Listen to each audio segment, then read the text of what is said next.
Alhamdulillahi Rabbil Alamin.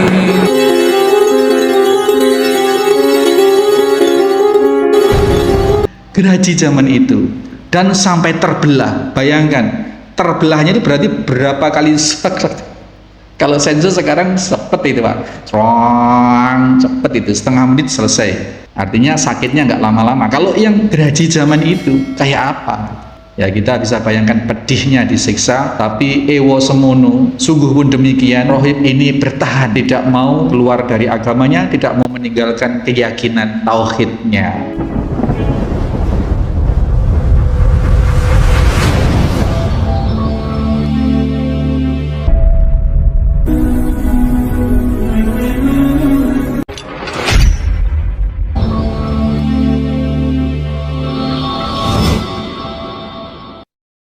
Bismillahirrahmanirrahim. Assalamualaikum warahmatullahi wabarakatuh. Waalaikumsalam warahmatullahi wabarakatuh. Alhamdulillah.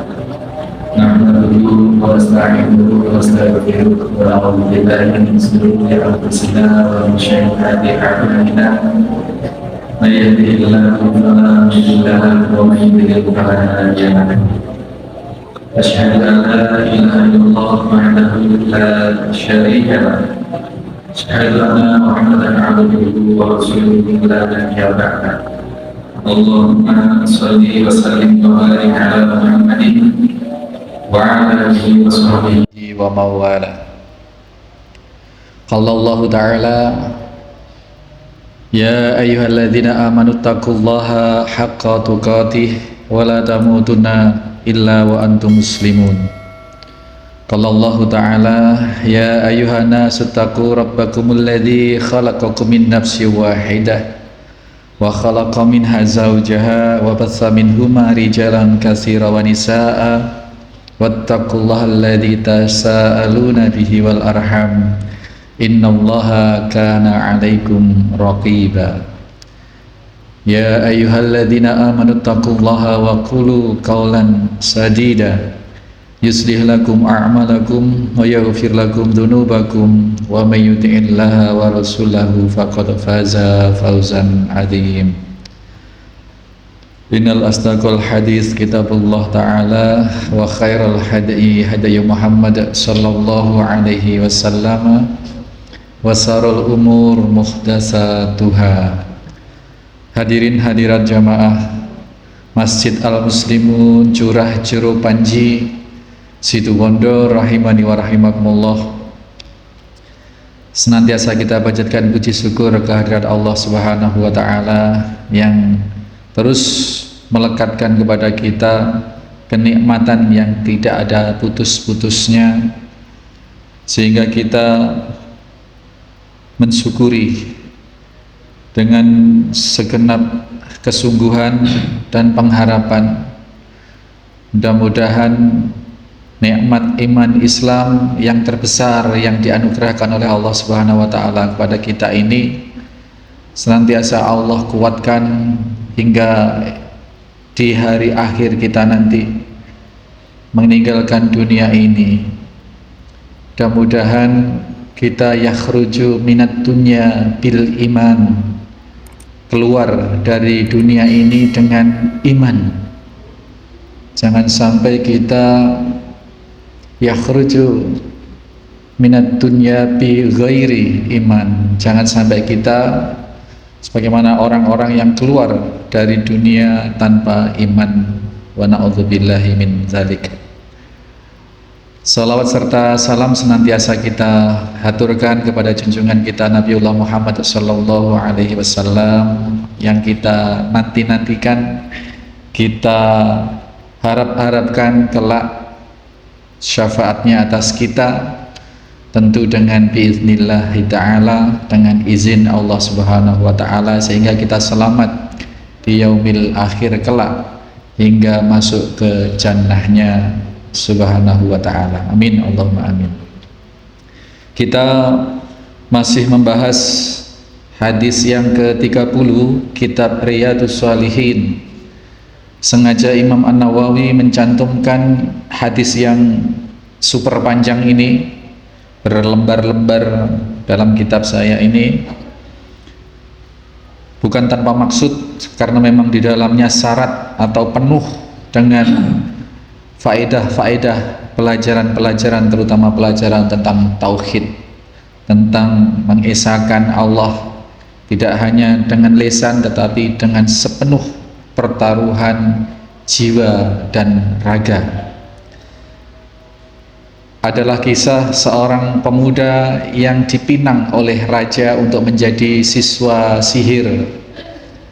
Kemudian atas permintaan tukang sihir yang sudah tua, raja mendatangkan seorang anak muda untuk diajari ilmu sihir guna mewarisi ilmu sihir dan kedudukan sebagai tukang sihir kerajaan.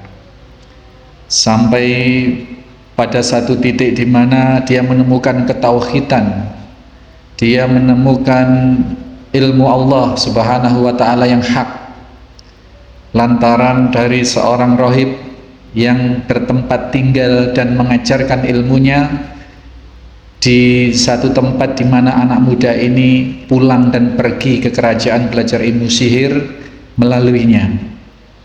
Maka terjadi kebimbangan yang hebat dalam benak anak muda ini ilmu tukang sihir yang hak atau ilmu rohib yang hak, yang benar. Maka ada satu momentum di suatu hari, di tengah-tengah perjalanan terlihat manusia bergerombol tidak bisa lewat karena ada binatang dabah yang sangat besar, dabah itu ya, jenis melata. Maka momentum ini dijadikan satu kesempatan, satu momentum buat membuktikan apakah ilmu tukang sihir yang hak yang lebih dicintai oleh Allah, apakah ilmu rohib yang ternyata benar di sisi Allah. Al-yauma a'lamus sahiru afdalu amir rahibu afdal. Hari ini aku akan mengetahui, kata anak muda itu, apakah ilmu rohib, ilmu sihir itu yang afdal ataukah ilmu rohib. Ilmu ini, dua ilmu ini bertolak belakang. Satu mengajarkan kekufuran, kesyirikan, yaitu sihir, yang satu mengajarkan tauhid. Maka dengan dia berketetapan hati untuk berdoa kepada Allah Subhanahu wa ta'ala, Allahumma innaka amrar rahiba, apabila ya Allah, apabila ajaran ilmu rohib itu yang benar, maka ingkana amrar rahibi ahabba ilaika, yang engkau cintai ilmu rohib itu, min amri sahiri faqtul, apabila ilmu tukang atau ilmu rohib ini lebih engkau cintai ya Allah dari ilmu yang diajarkan oleh tukang sihir, maka bunuhlah binatang melata ini. Maka dia mengambil sebongkah batu, dan batu itu dilemparkan kepada dabah itu, pada binatang melata itu, dan binatang itu seketika mati dan orang-orang bisa melewati. Sehingga anak muda ini berketetapan hati bahwa ilmu rohiblah yang benar.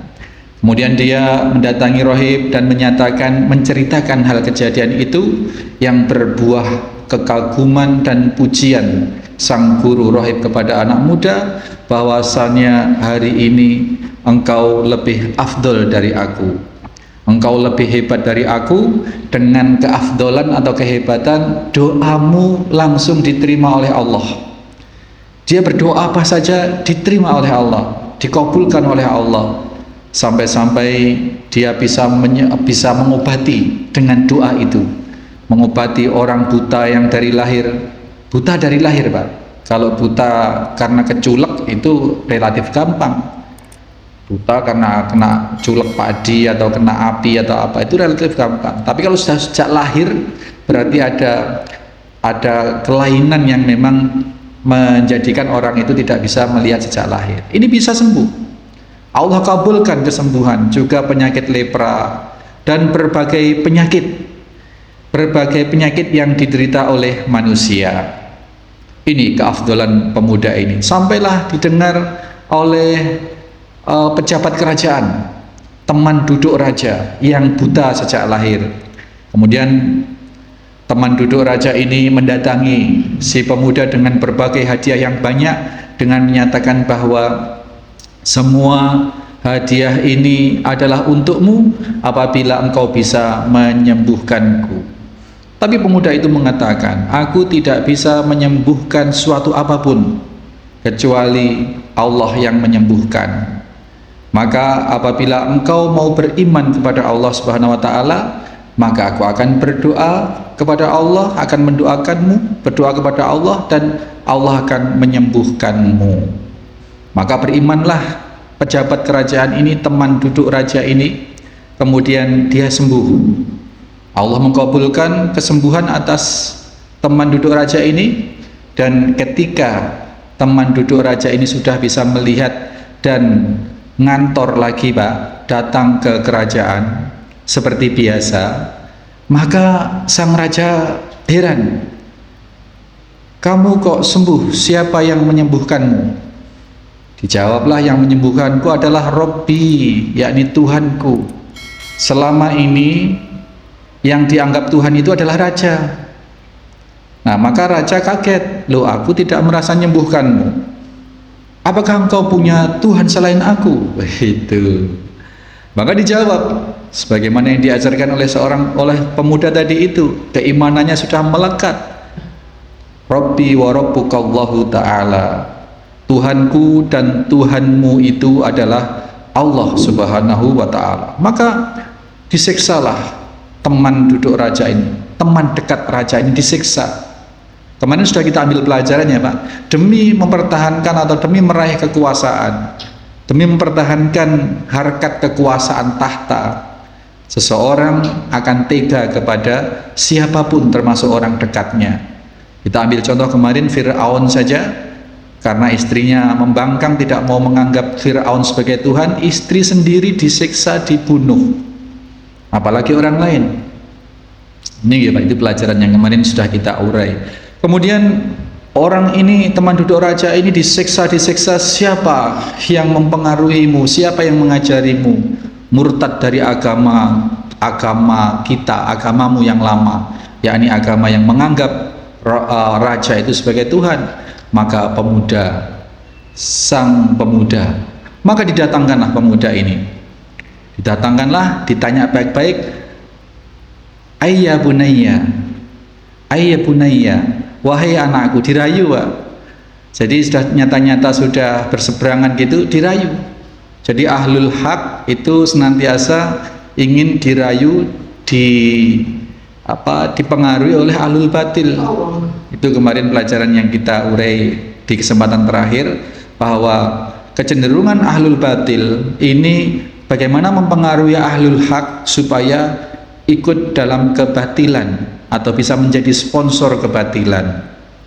Nah, ini tahun-tahun politik kemarin, banyak ulama-ulama lurus, kiai-kiai lurus, ustadz-ustadz lurus yang meneguhkan pilihannya kepada yang lurus, kemudian ahlul batil beredar, berkeliling membawa berkarung-karung uang untuk mempengaruhi supaya ahlul haq itu berpindah atau meninggalkan dukungannya. Ini sudah bukan rahasia umum lagi. Ada Gus M, ada Gus macam-macam itu ya yang melakukan itu. Nah, dan itu fenomena sejak dulu seperti itu. Maka pemuda ini tidak bergeming, kemudian ditanya, inilah asfi ahadan innama yasfiyallahu ta'ala. Dipuji Pak, wahai anakku, ilmu sihirmu sudah mencapai derajat yang mengagumkan. Dengan ilmu sihirmu kau sudah bisa mengobati orang, menyembuhkan orang buta, orang lepra, dan berbagai macam penyakit. Dipuji-puji seperti itu oleh ahlul batil, oleh raja. Supaya apa? Supaya luluh, supaya bisa memihak kepada raja. Maka anak muda ini tegas menyatakan bahwa aku tidak bisa, inilah asfi ahadan innama yasfiyallahu ta'ala, sesungguhnya hanyalah Allah yang menyembuhkan. Maka raja ini merasa sudah tidak bisa berbaik-baik, tidak bisa mempengaruhi dengan baik-baik, maka mengeluarkan taringnya, Pak. Mengeluarkan taringnya, fa akhadahu falam yazal yu'adzibuh. Maka ditangkaplah pemuda ini dan kemudian dia disiksa hatta tala ala rahibi, sampai dia menunjukkan bahwa ilmunya diperoleh dari sang rohib atau sang guru tauhidnya. Faji'a bir rahibi faqila lahu, maka setelah pemuda ini ngaku, kemudian dimasukkan sel, Pak. Ngaku masukkan sel, ya kurang lebih begitu adegannya, yang jelas tidak dilepas anak ini.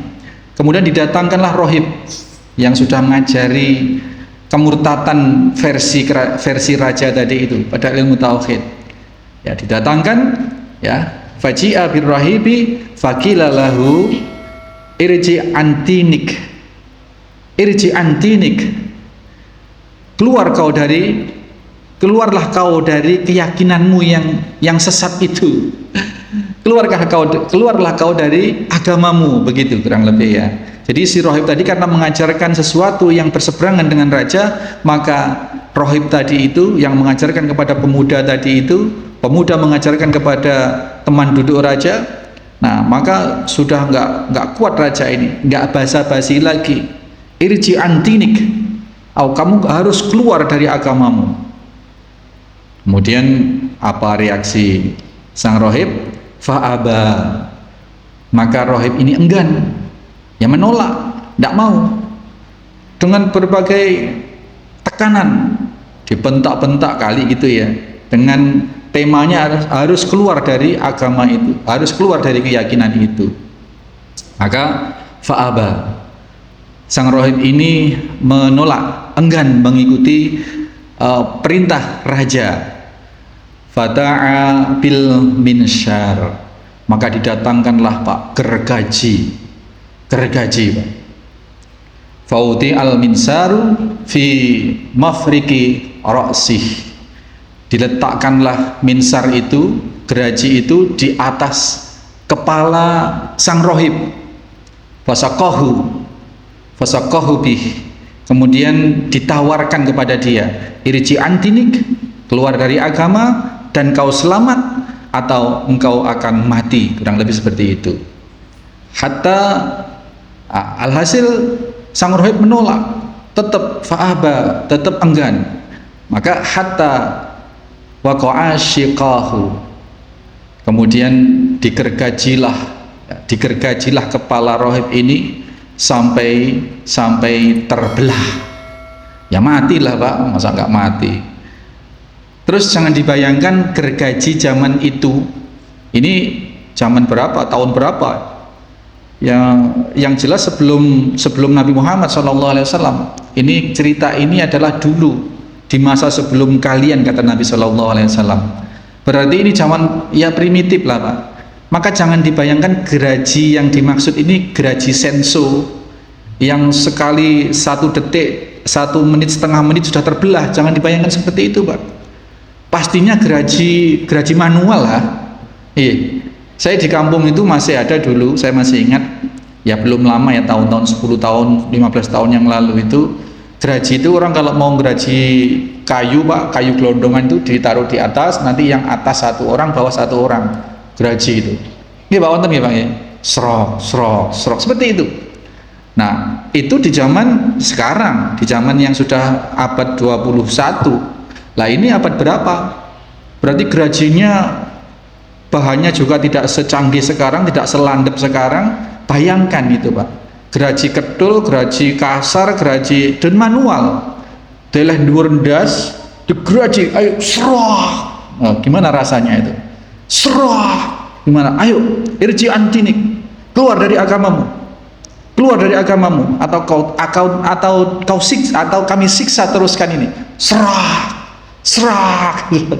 Ngeri, Pak. Dibikin film bagus ini. Gergaji zaman itu, dan sampai terbelah. Bayangkan, terbelahnya itu berarti berapa kali Kalau senso sekarang cepet itu Pak, Crong, cepet itu, setengah menit selesai. Artinya sakitnya nggak lama-lama. Kalau yang gergaji zaman itu kayak apa? Ya kita bisa bayangkan pedihnya disiksa, tapi ewo semono, sungguh pun demikian, rohib ini bertahan, tidak mau keluar dari agamanya, tidak mau meninggalkan keyakinan tauhidnya.